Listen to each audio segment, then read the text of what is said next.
I would like to introduce our moderator and yes, let me quickly see. Yes, Professor Jasper Tjaden from University of Potsdam. Welcome, take over. Okay, yeah, thanks for having me and having the on to host or moderate and discuss this session. Oh, hi. We have 1 hour and 5 speakers. That's a challenge, but as I was informed that currently we only have 2 speakers, by the way. One is online. Okay, good. I was informed that the first 3 speakers are sort of pooled into 15 minutes because they all belong to the same project, Hummingbird. And then there is Stefano and then Valentina with each 15 minutes. I'll try to give very brief points for discussion and feedback at the end in the remaining 15 minutes. And then we'll open the floor to everyone for feedback and discussion. So I'd say without much further ado, I have to be a little rude. I won't, I think, introduce every speaker individually, and that would already take away 10 minutes. So let's save that time, Google them, find out more about them online. Let's jump right in and hand it over to Damini. Hi, good morning. Thank you, Jasper. Can everyone see the screen that I'm sharing? Okay, so my name is Damini. I'm a PhD researcher with the Hummingbird project. On behalf of our team, I'm presenting findings based on interviews conducted in Belgium and Sweden. We interviewed irregular migrants who are now settled in these countries. And when we spoke to our respondents about why they decide to migrate, what we found is that it's important that we add an element of temporality to our discussion. We add the question of when they made certain decisions, because there were periods of stagnancy, they were stationary for long moments, and they were on the move for a significant amount of time as well. What we see is that, for instance, the decision to migrate or the thought of migration begins before actual mobility. We saw this as a period of sort of watchful resource gathering, especially in cases where war was escalating in another part of a country, or there was something going on with the economy. So people were waiting to see how immediate it would get. During this time, they were selling their homes or their cars, trying to build economic resources, getting in touch with family elsewhere, building on something that they might need to exchange immediately down the line. When people migrate at the first instance, it's towards safety. And this is especially true for, of course, people leaving conflict situations, but they move to either further away within the country or to neighboring countries. We had a lot of respondents who spent a lot of time in Pakistan and Turkey, for instance. They're in camps, in transit spaces, or with families, or in some sort of temporary space. At this point of time, even the notion of migration is temporary. They do think that things will settle down, they will go back. There will be some sort of going back. But as the situation escalates, as the economy collapses, there is no home to go back to. At this point, the notion of migration starts to change. This is when they're looking at something more long-term.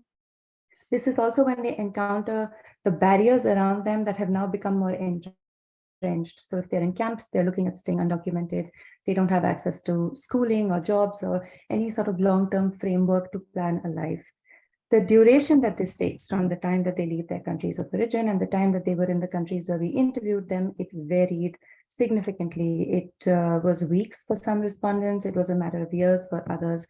And this is because what we see, and this goes back to some themes that came up this morning of complexity, uncertainty, just the general being humanness of the decision-making. It's that decisions are fluid. Several factors impact decisions at different moments in time. It could be the resources you have, the kind of networks you have. Skills, for instance, we found respondents who had access to information through the internet. They could speak in English. They had worked with international organizations in the past. They were more likely to be able to chart this journey sooner. There were others who had to stay in transit spaces longer, save money to be able to exchange with smugglers down the line further into Europe. Gender was a significant factor.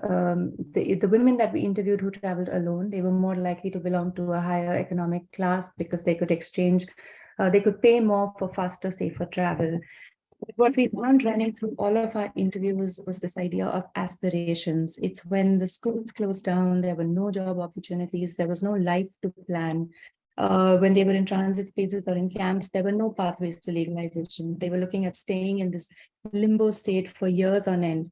That's when people turn towards spaces that can offer them these opportunities. They can offer access to the labor market, rights, and building towards a long-term future. And I think aspirations are something that come back even in this presentation from partners from Germany. So I will hand over to Jonathan now.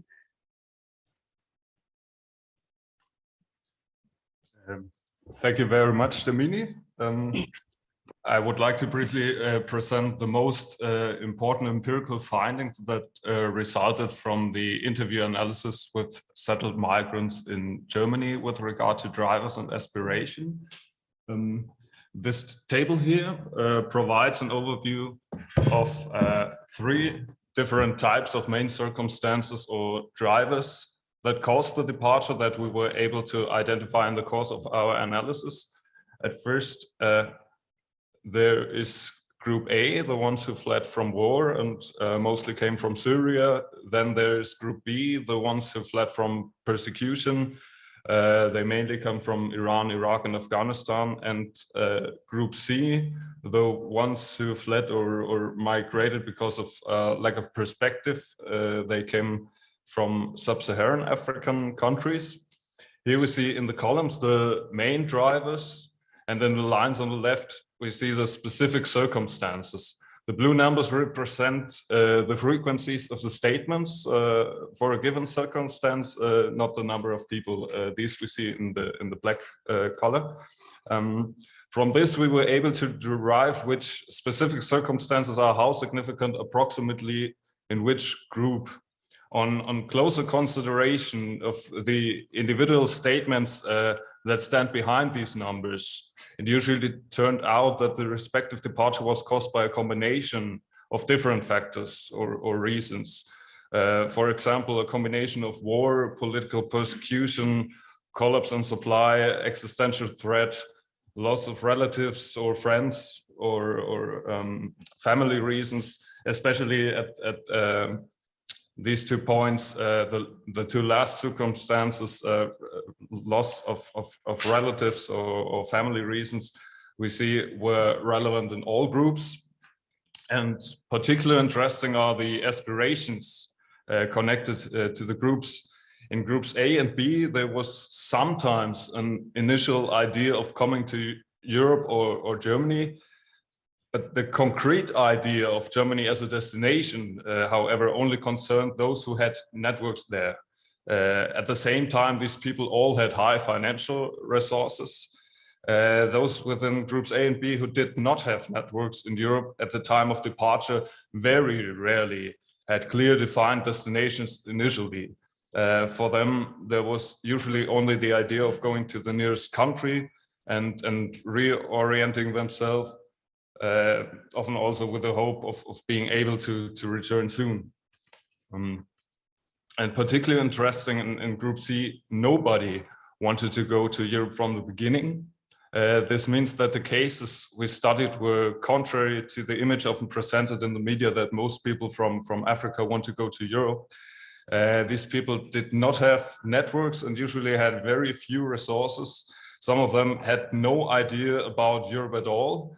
A lack of resources for them went hand in hand with a lack of information. They all made their final decision en route and after arrival in Europe. For those people with few resources and with few or no networks within Europe, arrival in the destination is often a product of chance after a search for prospects in several countries. Of course, we cannot draw any quantitative conclusions based on our qualitative studies, but we were able to identify some quite obvious or strong patterns. Maybe, Damini, now you can, thank you very much. If networks already exist at the time of departure, there's a strong tendency towards clear aspirations. On the other hand, if there are no networks, destinations concepts are hardly defined at an early stage, but developing during the trajectory. Daniel will deepen this topic in a later session. Our overall impression is that drivers are far too seldom addressed and explained in the public discussion, while at the same time, the influence of so-called pull factors is massively overestimated. This does not mean, however, that there are no attracting factors to go to a certain country, especially en route and sometimes also at the departure. They can play an important role, but networks and resources are far more decisive in our study. So thank you very much for listening, and I would give the word to Stefan. So we are the media analysis team of the Hummingbird project, which is me, David de Koning, who is also in this audience, and Leen Danes, who has unfortunately other obligations today. So we have only a few moments of time. So we are going to do a short pitch on the approach from the media analysis team in Hummingbird. So we had two research questions. And the first research question is, how many times do words occur together in an article with the word migration and its synonyms? We did that in 7 media systems that are implicated in the Hummingbird project. Belgium with its 2 media systems, Dutch-speaking Belgium, French-speaking Belgium, also Italy and Spain, Germany, Hungary, and Sweden. And we did 10 words that we analyzed, for instance, and these words are analyzed in the way in which they have a connotation to the left wing of the public debate or to the right wing. For instance, the words crime and racism. When a newspaper or an audiovisual medium mentions crime by migrants more often, this means a rather unwelcoming stance towards migrants. A different topic is racism, and when racism gets mentioned a lot along with migration, this means that the newspaper is empathetic towards migrants and adopts a more welcoming tone. So the focus on crime is unwelcoming and the focus on racism is more welcoming. And we did such an analysis with 10 key themes like labor market, populism, integration, refugees, Islam, and so on and so on. That's the first research question. And our second research question, that's the part that David did. I did mostly the first part and the occurrence analysis. What are the attitudes towards immigrants, refugees, and Muslims of people reading newspapers with different left-wing or right-wing options? And we asked ourselves the question of media effect. If a welcoming or unwelcoming tendency in the media studies part is showing up, does that also imply that the attitudes of the public mirror these results? Are the attitudes of the public mirroring left or right-wing tendencies in the content? And we measure correlations between the amount of reading different newspapers and watching, of course, different television stations and listening to different radio stations, and the attitudes towards outgroups such as immigrants, refugees, and Muslims in the investigated countries. So I will briefly refer to the reports of our team who are on the website of the Hummingbird project, of course. But some very general conclusions would be that different media, although it is said that media has become convergized, there is no real difference anymore between media. We found that different media do focus on different topics. For instance, a focus on crime by migrants or on racism against migrants. So just with these 2 words as an approach, we already found very important findings, and it depends on which media someone consumes in the host society, which attitude he will develop eventually towards migrants. So often, although the dynamics are complex, a welcoming tendency in the media content, more prominent in broadsheet newspapers and public service audiovisual media mirrors positive attitudes against outgroups among media consumers. In the same way around, an unwelcoming tendency in the media content, more prominent in popular newspapers and commercial audiovisual media, often mirrors negative attitudes against outgroups. So indeed, negative themes get, for instance, mentioned more in the German Bild Zeitung than in the German Süddeutsche Zeitung. And this is still relevant yet today, because we find significant media effects. So migrants are more or less welcome in the host society. That depends very much on the media consumption of the inhabitants of the host country, and our reports from BP7, all to be found on the website, give detailed information on this process.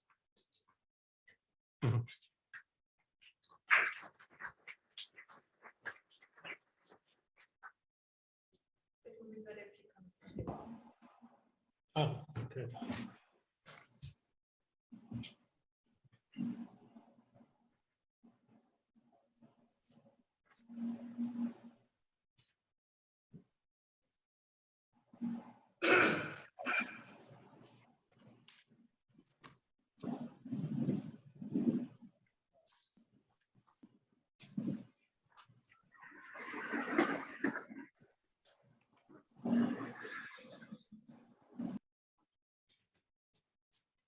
Morning to everyone.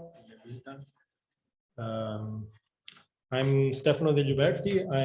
As a member of the FUME project, in the following minutes, I'm going to briefly present some of the main results of the qualitative research that we carried out in 4 selected countries of origin in collaboration with, great collaboration actually, of some local researchers at the University of Sousse in Tunis, at the University of Cheikh Anta Diop in Dakar, and at the University of Dachau in Iraq, and researchers at the National Academy of Science in Ukraine. So actually, starting from the broad question of the FUME project that was mainly trying to, the main aim was to see to what extent qualitative research should contribute to the development of future migration scenarios. We narrowed down our attention and we tried to answer 2 questions. How do local factors shape the propensity to migrate internally to the country or internationally, or remain in the country? And more importantly, we tried to look at to what extent the urban experience, so the life in cities as a result of the internal movement, informed their decision of migrate and influence the choice of thinking about Europe as a prospective destination.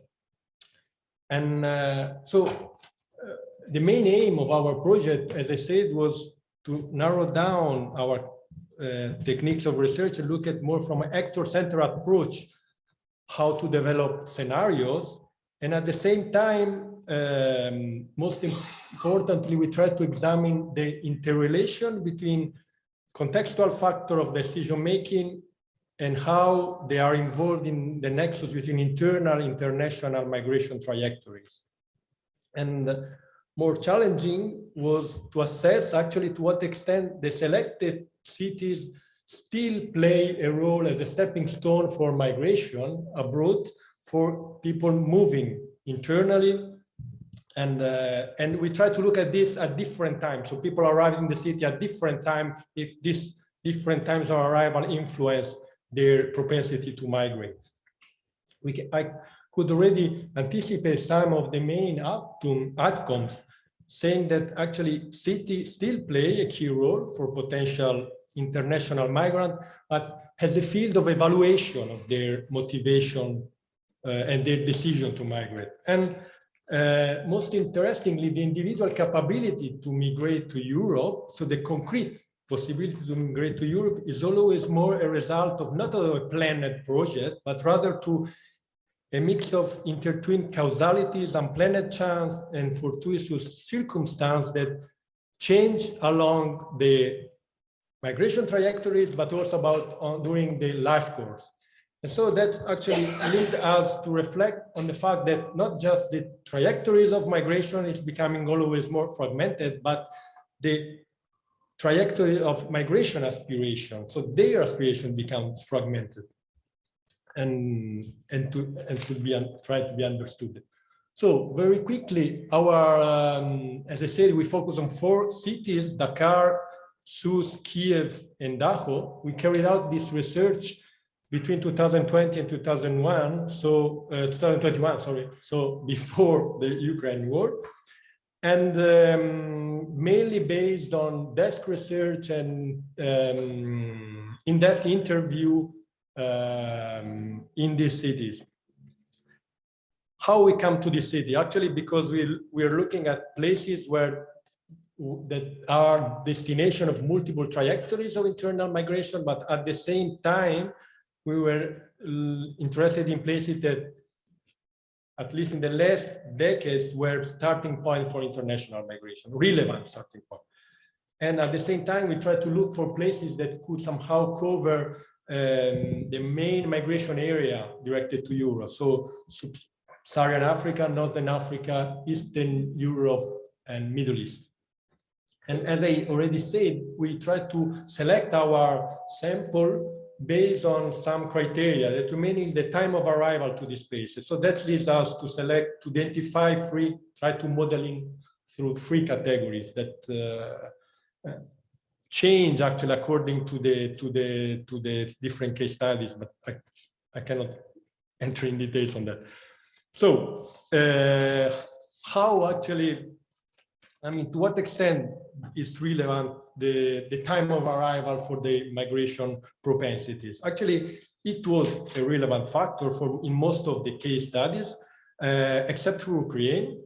And for example, drawing from, this is a quotation from drawn from the Tunisian case studies, we can see how among settled migrants that were mostly people coming to the city for better perspective, of course, but when we were asking them about prospective mobility, they were actually answering in relation to their children. So they were perceiving this possible mobility not in relation to themselves, but to the next generation. On the other hand, the youth that were coming during the last 5 years were much more prone to leave as soon as possible. And just they really look at the city just as a stepping stone, as we say. And another aspect that actually I didn't mention here is that a strong importance was the persistence of a certain culture of migration that transmits from one generation to another. So this is, in many cases, help us to understand how certain interest in mobility continue despite the fragmentation of the net of solidarity and also the well-informed knowledge about the possibilities in Europe. So that and the decline of labor demand and so that's something that in most of the cases was taken into consideration. We try also to look at the links between migration propensities and environmental change in the countries. Of course, it was a complex issue. What it in many cases comes out is that changes of environmental conditions were not mentioned or perceived as a direct phenomenon to decide to mobility. It's interesting because, for example, in Senegal, we see how actually environmental change does not necessarily lead to the abandonment of land or to international migration, but rather to internal mobility, short-term mobility to perhaps go back to the area. And yeah, I really have to, because we have time, but we can go in depth afterwards. City is interesting how city was emerged as an ambivalent experience. And again, here there are some quotations from the Senegal case studies where actually among settled migrants, so people come from the inside of the territory from over 10 years, actually the moving to Dakar was not planned as a stepping stone, but rather actually, as we see from the quotation, was already the movement to the capital city, a radical change, a radical cultural change and the possibility to social advancement. So actually, when they were recalling their stories, they were saying they were not interested to migrate to abroad. Rather recently, due to, as I said, there has been, especially in Senegal, the structuration also of the net of social solidarity and the increasing unemployment that lead also people staying in the city to start thinking about. But this was very different from newcomers that actually, as they say, Dakar was just a springboard for Europe. So they just really were interested to come to the city, acquire knowledge, possibly money quickly, and leave as soon as they can. However, what comes out from their our encounters were that even when they have a great propensity to migration, staying in Dakar becomes a choice by default, actually, an involuntary choice rather than a real intention, because due to, as we know, many national but also international constraints to leave the country. So as we say, try to summarize saying that was a destination by default rather than by choice for most of them. And finally, what in line somehow with the literature, we observe a mismatch between aspiration and migration. So aspiration do not necessarily translate in the concrete plan to migrate. When we ask people if they actually were willing to migrate, they will say, of course, but when we ask them about if they were take concrete action or collect information, so this was something different. And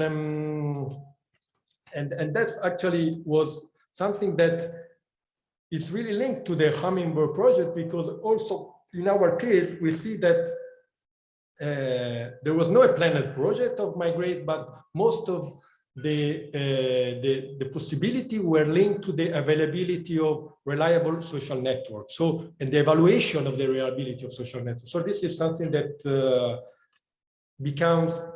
is always becoming a key determinant. Social network I will broadly intend in terms of course, return migrants, but also informal networks. So all the mediator that play in the migration trajectories. And finally, it was interesting actually that Ukraine was kind of very different, especially, of course, the geopolitical situation of Ukraine is very different from the other case studies, but we actually see how many cases the people have the possibility to migrate, but for other reasons that relate to the many cases nationalistic sentiment and a feel of duty to a kind of moral duty actually to improve their country, they lead them to remain in their country. They voluntarily want to stay. So here to summarize what it could be, as I said, the very main key takeaways of our project is somehow I already mentioned that actually the urban experience, it was interesting to see how as a laboratory to understand migration trajectories and as a field of evaluation of the aspiration of people, because it's really changeable according to the time of arrival. On the other hand,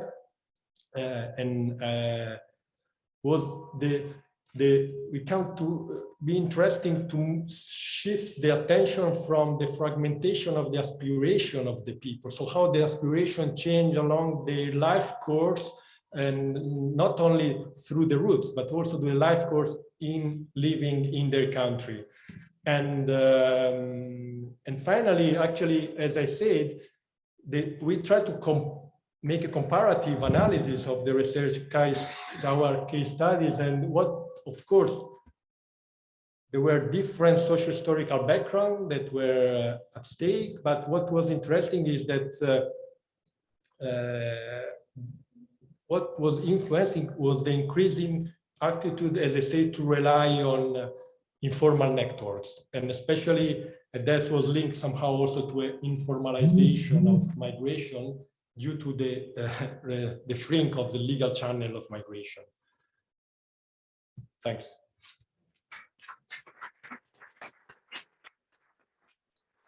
Thank you so much. And now we'll have Valentina joining. Yeah, I'm going to share the screen.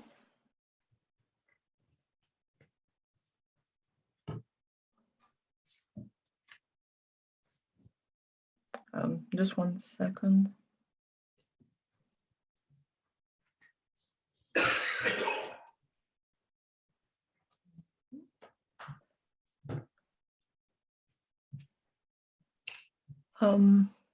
Sorry, I'm having a little bit of issues. Okay. Is everyone able to see my screen? Yes. Okay, perfect. So I will start. So thank you for being here. I'm Valentina, and today I'm going to present you a work that we did together with Jacqueline Waba in the frame of the QuantMig project. This paper is called The Determinants of Refugees' Destination and Where Do Refugees Locate Within the EU. And as you can guess from the title, we are going to analyze the location choice of refugees in the European Union. So basically, this paper starts with two observations. The first one is this annual trend of first-time application in the EU. And as you can see, it has constantly increased from 2007 until 2020 and reached this peak between 2015 and 2016, so during the so-called Mediterranean crisis.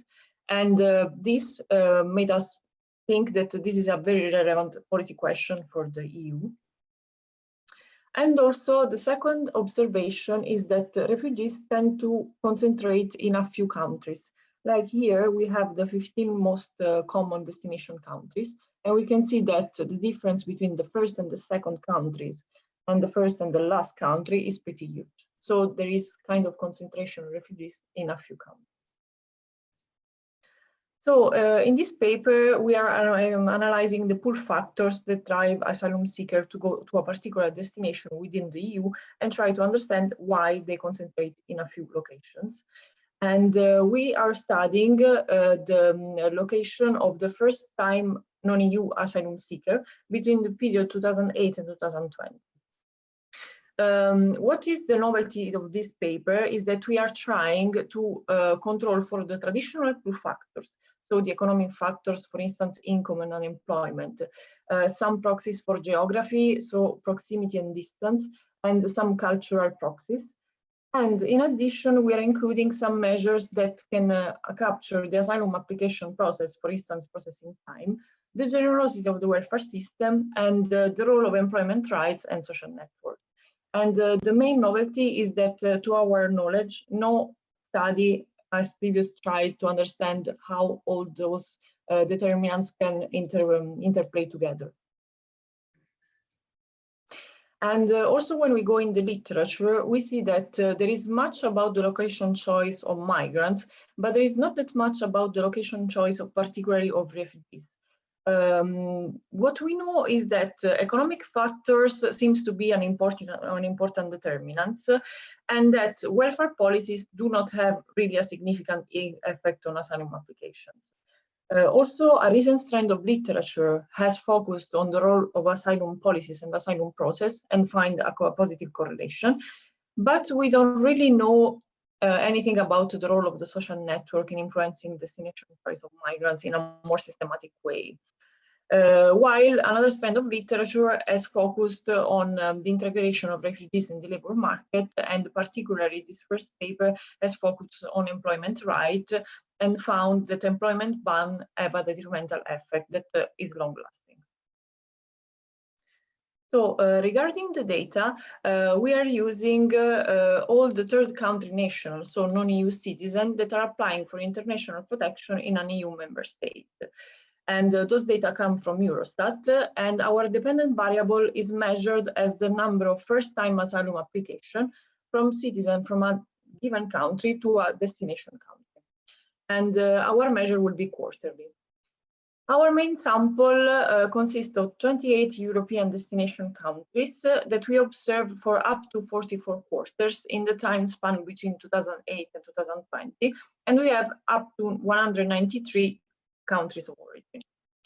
Our unit of observation will be the diet, so the origin destination, and as I was mentioning before, our time will be the quarter. Concerning the other variables, as I was mentioning before, our main aim is to control for different pull factors. So we have some variables that try to proxy the asylum application processes in the country of destination. For instance, we have processing year, processing time, recognition rate, and repatriation rate. Then after, we are going to measure the generosity of the welfare state in a direct and indirect way. Indirect way is that we are just put the total social spending in the destination country as a percentage of GDP.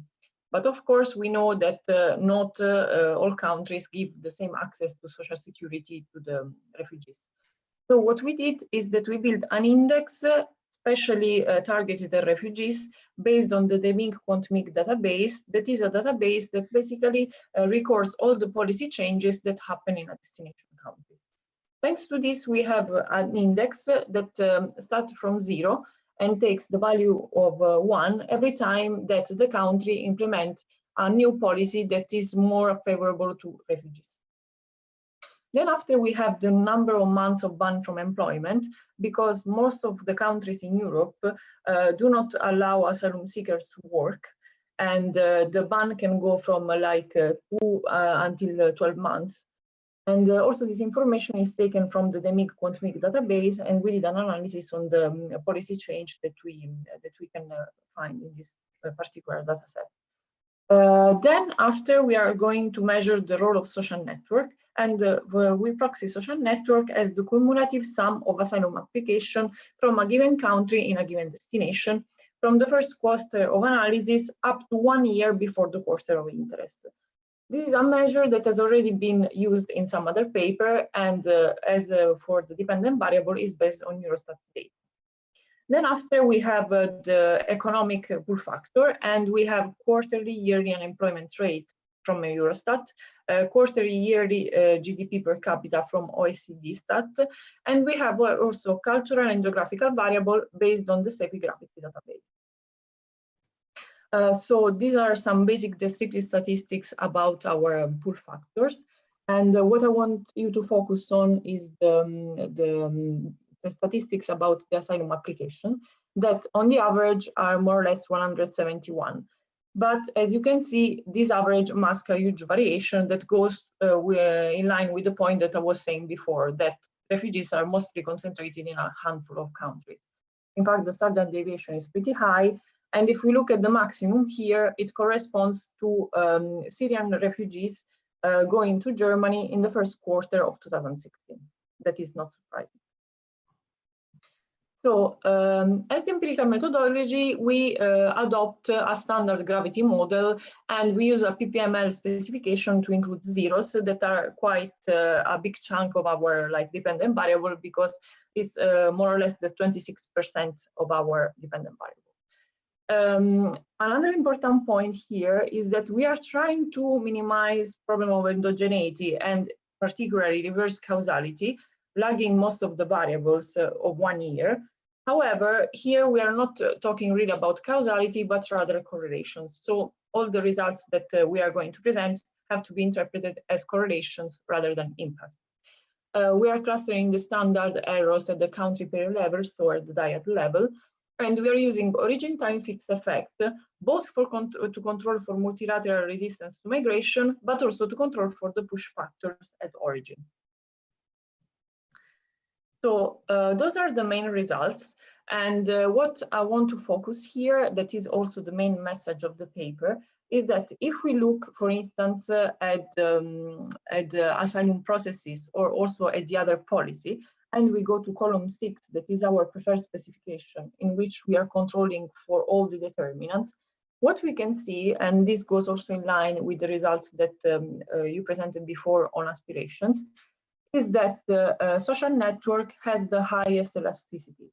So even if we compare it, for instance, for the months of ban from the labor market, we see that this is almost like 4 times bigger. And this suggests us that social networks are the main determinant of asylum application to Europe, and have a much stronger magnitude with respect to the other policies that destination countries can implement. So just to sum up, we find that a 1% increase in the cumulative sum of previous asylum application is associated with a 0.66% increase in the first time asylum application. And as I was saying, is about 4 times larger than the employment ban. And one other important point here is that we have to interpret this estimate as capturing the location choice conditional on migration to EU, because we are only focusing on EU countries. We run a series of robustness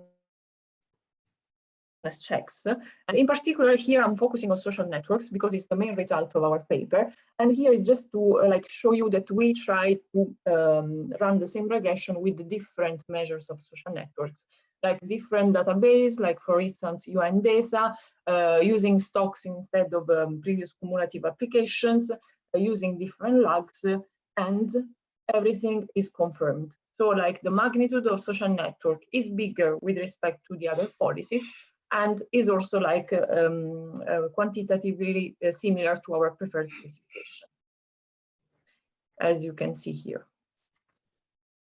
So of course, we also run other robustness check. We focus on alternative measures of dependent variable. For instance, we measure it as a share of the population as at origin. And we run also the same regression on different samples, for instance, focusing on the European 15 countries, or like excluding Syrians, or just taking the top 10 origin countries of origin. We also use alternative measures of employment ban. For instance, instead of using the months, we use a dummy that takes the value 1 if the country does not implement any ban.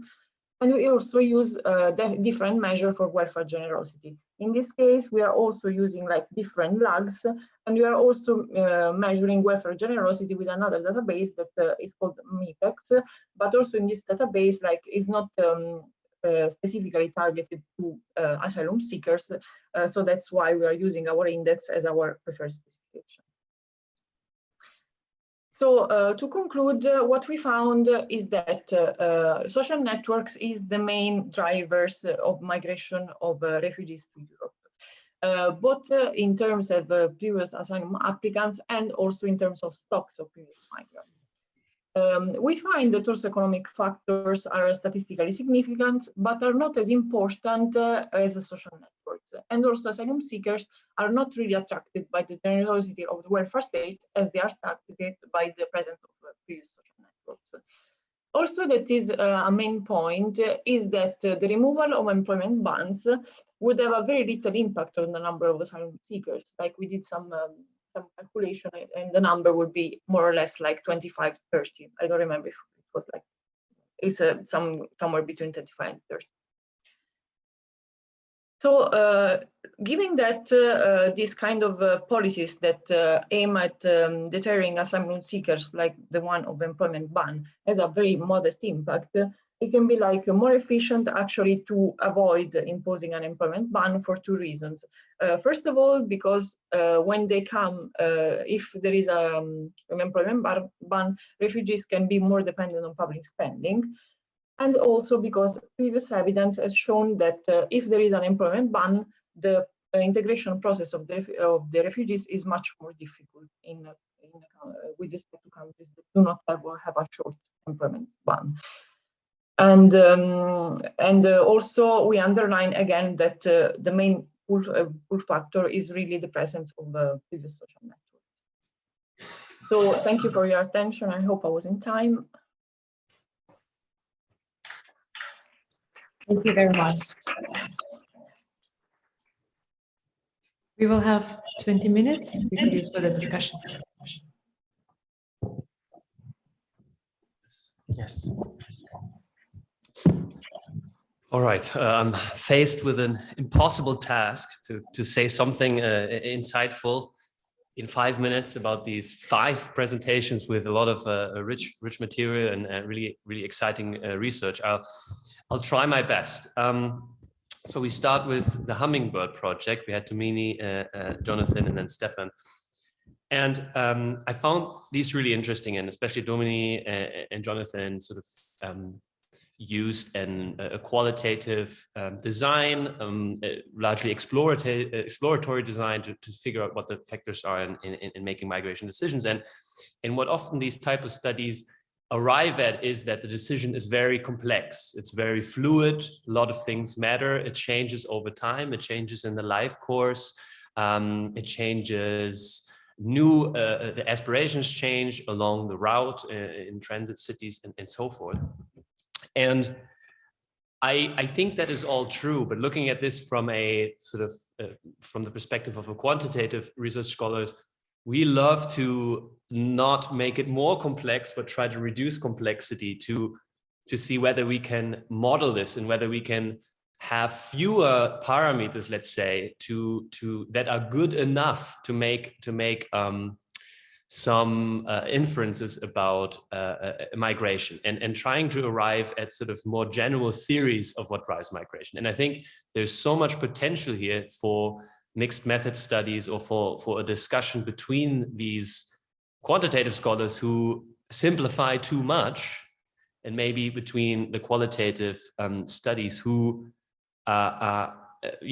suggest that it's basically impossible to model these decisions because they're just too complex in their nature and too fluid. So I think really a discussion is needed across the aisles, if you say, to promote some sort of theory building, because what we all want in this field is some stronger theory, right? Some knowledge accumulation, coming up with new theories, falsifying them, or creating new theories and so forth. So there's some progress here, and we are not stuck in this space where we can't really explain what happens because it's very complex and it's different for every person. So that's a little bit my own agenda maybe I'm projecting onto this. So that's my first general point. But in terms of content of the findings, I found it really interesting that in Jonathan's presentation, for example, the information that migrants had was very limited, and that the pull factors in destination countries were very usually overestimated in the policy discourse, but also in the political discourse and the media discourse. So I think this resonates really well actually with the last presentation from Valentina on QuantMig, that usually we are obsessed about welfare magnet hypothesis and individual policies, but yet these are not the driving factors in the decision of these of potential irregular migrants or migrants, asylum seekers. And that resonates really well, I think, with the existing literature, and is something really worth highlighting.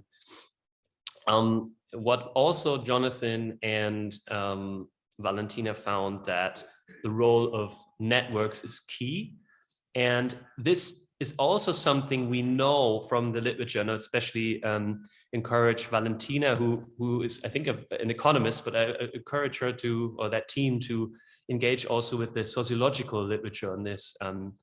Douglas Massey and others have for sort of decades highlighted that it's really the networks, the social networks, and the family and friend connections that are driving these decisions. And I think it would, it's worth basically emphasizing that this is also true for the case of asylum applications in Europe. But building on this existing literature, I think would be great.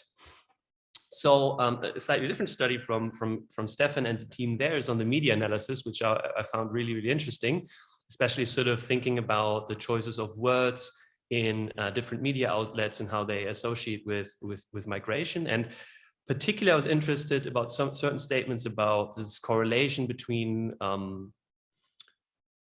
reporting in the media and the attitudes that people have on migration. And I would sort of be cautious here to use this language of sort of effects or or that people who read this media have more negative views, or that it's the media itself that is sort of changing people's views. That I think there we have to, from a methodological standpoint, be very careful, because it could simply be that people in certain areas are more educated on average, or have more money, or are more liberal, so they read different media articles, and they're also have more positive views about migration. So basically hidden in that correlation, there could be a lot of unobserved variables, let's say, some confounding going on. And and I would encourage the authors to think carefully about that, whether any of that bias could be going on. We are going into this theme elaborately in our papers, but it's just a chicken and the egg question, I guess. Yeah. Great. So I haven't seen the paper, but that's good. It's just a very short summary, but we know, of course, that correlational data are not causal data. Right. But if they are so correlational, there is something suspicious. Yeah. Some of that could be tested probably with, if you have, you know, media, with the media use, you have it by location, maybe you can add some additional data on the sort of composition of populations who are in these areas that read the certain media or other things like that. We probably go into much detail in the paper. So yeah, this is just a general reflection. But generally, there's this debate in the literature of whether, if you have a correlation, you should talk about this as effects, let's say, or rather than just associations, correlations, which you probably do in the paper. Okay, we have the FUME project from Stefano, and here I thought there were also a lot of interesting results, which really reaffirm previous literature, this idea of the city being a stepping stone. I'm thinking of some of the economics literature from 70s, 80s that looked at this rural-urban migration and tried to look at why people in developing countries moved from the rural areas to the cities. And there also was the main finding that international migration really is usually a migration chain from rural, urban, and from urban then abroad. And I think what was interesting here that you with these different data that you use, you found, you kind of reconfirmed that. And also this idea of culture of migration, which I think is a complex one, and this transmission of intentions from parents to children is really difficult for quantitative scholars to sort of model, but something that is reoccurring in these types of studies. And some interesting sort of tension there across the projects, because you did highlight that people in Dakar actually were in tune with the situation in Europe when it comes to labor demand. There was a short comment on that. And so apparently there is some information that people have about Europe, but then the other projects said, well, they have very little information and they're not really informed about the destination. So the question really becomes, when we think about these context factors and the role of information, what type of information do people have? What type of information matters? And how general or specific is this information, right? People might know, oh, Germany is a rich country, or, well, in Italy, there's less jobs now, but they may not be familiar with the welfare policies or the housing situation or discrimination going on in those countries. So I think that's really interesting going forward to tease out what type of information is available, how accurate is it, and what type of information is it? And some conversations across the projects there could be very fruitful. When you were talking about the people in Dakar and kind of being stuck in Dakar, maybe wanting to go on further but not being able to, there is this work from a range of scholars labeling this involuntary immobility. So there's sort of theoretical literature there, which is picking up to study the ways that people that would like to migrate can't, because they don't have the capabilities to do so. And I think there's really the strong link with the policies and how policies basically prevent movement there, and maybe also the lack of resources that are needed to migrate. Last presentation from Valentina, I also found it very interesting. As I mentioned there, the findings are very consistent with work from quantitative sociologists, and that is sort of reassuring, right? That it is really the networks questions, and that it is not the signaling of generous policies in the destination countries. I think it's especially an important message for the EU policymakers and the politicians in the EU that are thinking about sort of making life worse for migrants in an effort to deter them from migrating. I mean, this seems to be less effective, and as we've known from work from Heinde Haas and others, it really is mainly the labor market that pulls people, and then the networks that sort of lead to sort of chain migration. I'll stop there. This is a lot of small points in very little time. Let's open the floor. I'm curious to hear from the crowd, and also maybe to give the opportunity from the authors to respond to these thoughts. Also, we have Valentina and Damini online, so we can also. Right, should we go by presentation, give everyone a quick Yeah. opportunity to respond, maybe to Mini and Jonathan? If I could then maybe just pick up on one of the points that you made about the information. It's something maybe we didn't spend enough time on, but we did, we are working on it at length, is when people arrive at information, and we see that depending on skill levels, people have a lot of information. There are migrants who do understand what it means to arrive in which country in Europe, what policies exist in terms of how soon you can access the labor market.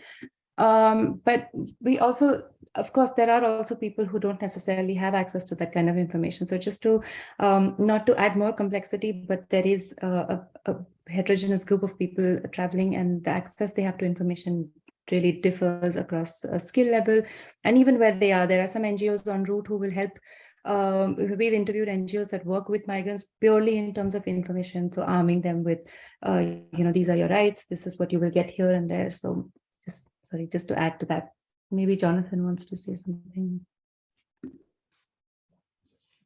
Thank you. No, and especially that sort of nuancing of the information may matter differently for different education levels. That I would say is formalizing it in a way that you could also model this in a theoretical sort of empirical framework quite well. Yeah. Did you want to respond, or no? You okay? I think I can confirm this. The kind of information on the one hand depends on the skills, and on the other hand also on the networks. It depends. I said some had very lots of information, but these were especially the ones who had very low resources. There were also other people who had higher resources, and sometimes they also had details about economy or living conditions, but this was very seldom. Okay. Thank you. Then let's, Stefan, you responded, but would you like to? Well, yes, I responded about the causality and the correlations already. One thing that may be interesting to add is that we also had a correlation not only with reading popular newspapers and more unwelcoming attitudes, and broadsheet newspapers and more welcoming attitudes, but there was a general effect of reading, if I can use the effect. So those who read have more positive attitudes than those who never read. That's maybe something interesting to add. Yeah, a little bit this education effect there. This generally, the more educated you are, less negative you are, and less xenophobic and afraid of outsiders. Maybe, yeah. Interesting. Okay. Yeah, Stefano. Yes. Okay, I'll make a premise. Okay. Of course, our was a team research, so I was mainly working on Senegalese cases, but if somehow my colleague want to elaborate on Ukrainian and Tunisian case or Iraq case on the topics that you asked, if I can give some just comments, actually thinking on terms of migration projection within qualitative techniques or research lead us, as you said, the studies on the role of urban context is rather historical, and also in relation to internal and international migration. What actually thinking in terms of migration projection lead us to think diachronically to this phenomenon. So that's why I think what we tried to do, to rethink about the importance of the urban experience of people, but how this experience might be changed along the time, their settlement there, or they even sometimes commuting mobility within the country. So what we really tried to do, it was to reconnect international migration and this urban experience that, of course, we realize that is really not easy to define because it's also the context change a lot.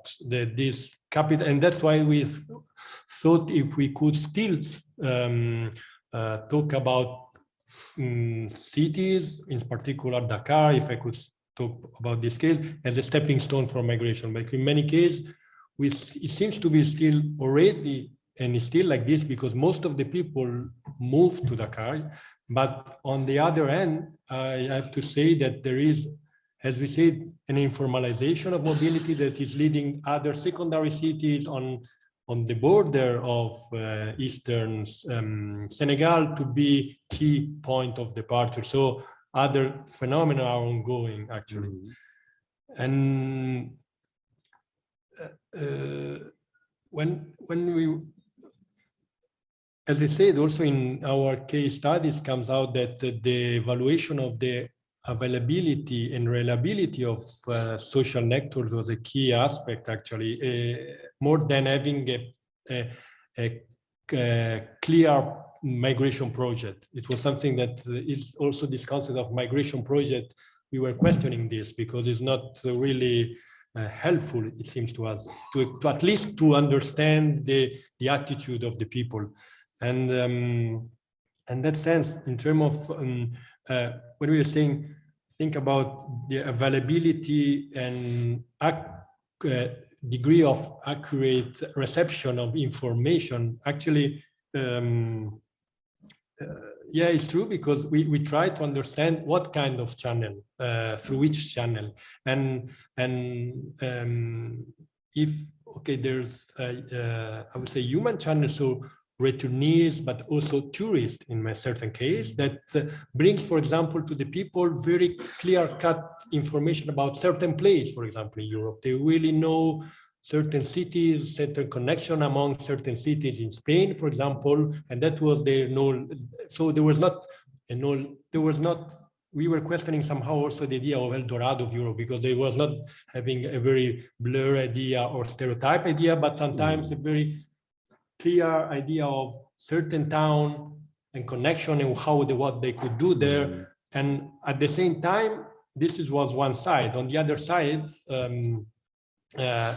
it was important to, as you said, consider that in many cases people are not able to read, and so there are people that mediate the information. So there were people that were read newspaper from other people. So that leads to other kind of, so it's not more the information, but how the people incorporate the information that will becomes important. And okay, so, thank you. yeah. Thank you for that. I think, let's, I was informed we have 2 more minutes, maybe 2 quick questions. What do you think? But also we have one for Valentina. So since Valentina hasn't commented yet in Q&A, we have a question for you related to the location choices of refugees. And the question is, what do you think the influence of social networks will be if you could disentangle between different groups of refugees, meaning refugees on the move and settled refugees? Okay, this is a very interesting question, and I don't see at the moment a way to do it with the data. The only thing that we could do is, well, we did something similar, because like as settled refugees, we could take like data from the labor force survey, so that there are people that are already like on the labor market. So it means that the process has been already like successful. So maybe a way to do it could be like making a comparison in stocks of like data from the labor force survey, and then after taking stocks of the first time application. This is only a way that the only way that I see. We didn't do it exactly. The only thing that also will answer to one of the comments that we did before is that in a robustness check, we controlled for the number of employed refugees at destination. And anyway, like we found that the magnitude of our social network, or our measure of social network, so like the inflows of refugees in the previous year, was much larger So I'm not sure that this will be like a way to address this issue, but it's just like, if we take like just employed refugees, like the magnitude was very, very small. Can we allow for one question from the floor? Ooh, two hands, but this was the first hand. Yeah.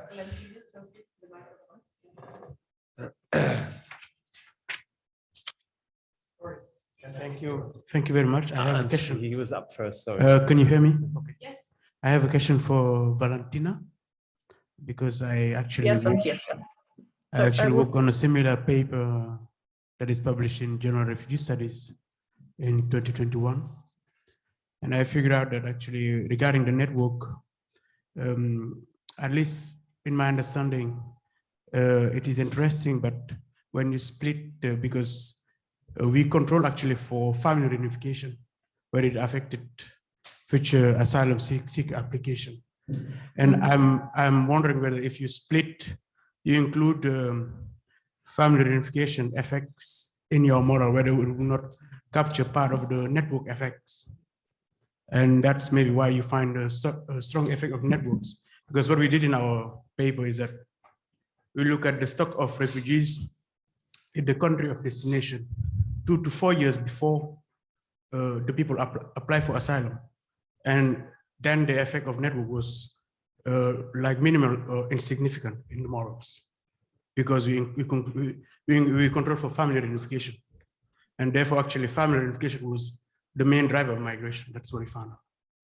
But yeah, Interesting. I can send you the paper if you're interested. Yeah, thank you very much. Yeah, I was just curious in how did you measure family reunification exactly?